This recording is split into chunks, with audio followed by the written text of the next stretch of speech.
In the heart of Odimba village, nestled between lush green hills and the winding path of the Nwondi River, lived a young woman whose beauty was the subject of endless whispers.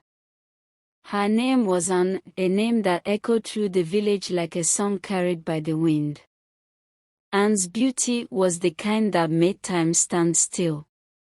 Her skin glistened like the smooth bark of the iroko tree after rain, her eyes sparkled like the river under the full moon, and her hair cascaded down her back like the dark waters of the village stream. When she walked, it was as if the earth itself bowed beneath her feet. Every young lady in Odimba admired Anne, though admiration often masked envy. The village girls would gather by the riverbank or at the market square, whispering among themselves. How can a human be that beautiful? Her beauty is not ordinary, perhaps the gods blessed her at birth. Or maybe, she has made a secret pact with the spirits. These whispers fluttered through the village like dry leaves in harmattan, carried from ear to ear. Yet, no one truly knew the secret behind Anne's beauty, and not even Anne herself. The birth of curiosity. Anne was not from Odimba by birth. She arrived in the village 5 years ago, brought by her aged grandmother, Mama Edeora, who was known to be a powerful herbalist. Mama Edeora seldom spoke to anyone, and the little she did was always cryptic, leaving more questions than answers. Anne's beauty began to bloom shortly after they arrived. It was as if the very soil of Odimba had watered her into a flower the gods had been waiting to reveal. At first, the villagers believed it was merely youth gracing her.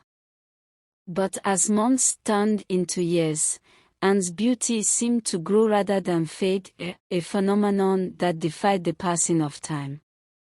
The young women of Odimba began watching Anne closely.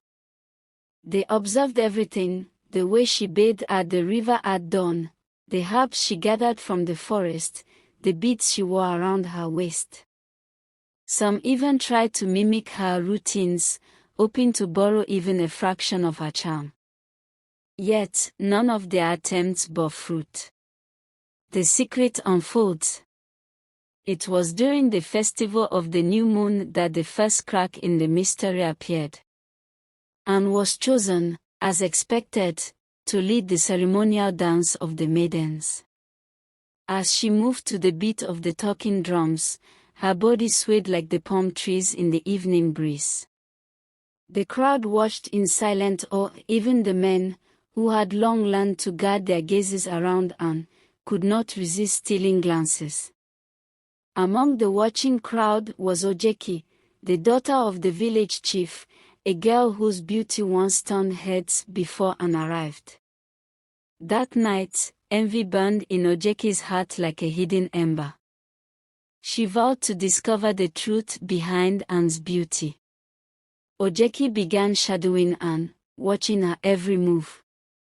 She followed her to the river, watched her gather herbs, and even offered to help her grind spices at the market. But nothing unusual revealed itself. Until one moonless night. The midnight ritual. Ojeki had noticed that every 7 nights, Anne would leave her grandmother's hut at midnight and disappear into the forest. No one else seemed to notice this, but Ojeki's sharp eyes missed nothing. With the stealth of a hunting cat, Ojeki followed Anne into the dark forest. They walked for what felt like hours until Anne stopped beneath an ancient sick cotton tree. There, hidden in the shadows, Ojeki watched as Anne knelt before the tree and began to sing in a language no one in the village spoke. The melody was haunting, like the whispers of spirits carried on the wind. As Anne sang, a soft glow surrounded her body, making her skin shimmer like moonlit water. She dipped her fingers into a small clay pot and rubbed the dark paste on her face and arms. Ojeki's heart pounded in her chest. The truth began to dawn on her. The truth behind the beauty. The next morning, Ojeki confronted Mama Edeora. "I know what Anne does in the forest at night," she declared. The old woman chuckled, a low, dry sound like wind rustling through dried leaves. "What you know is only half of the story, child. Beauty is not only in what the eyes see but in what the heart carries. Anne's beauty is not from the herbs she rubs or the songs she sings. Those only awaken what already lies within her." Ojeki frowned. "Then what is the real secret?" Mama Adeora's eyes glinted with ancient wisdom. "Kindness, patience, and a heart free of envy. That is the true beauty that the gods bless. The herbs only reveal what is already there." Ojeki left the hut in silence, her heart heavy with the truth. The lesson of Anne. The secret spread quietly among the village women. Those who harbored envy found their own beauty fading, while those who began to cultivate kindness and contentment saw their faces light up with new radiance. Anne remained beautiful, not because of the herbs or the songs, but because her heart was pure, untouched by jealousy, filled with compassion for others. With time, the village learned that beauty is not a gift given by the gods alone, but something nurtured by the soul. And so, the mystery of Anne's beauty was no longer a secret, it was a lesson passed down from mother to daughter, generation after generation. Even today, the women of Odimba tell the story of Anne, the lady with mysterious beauty, reminding everyone that true beauty is a light that shines from within.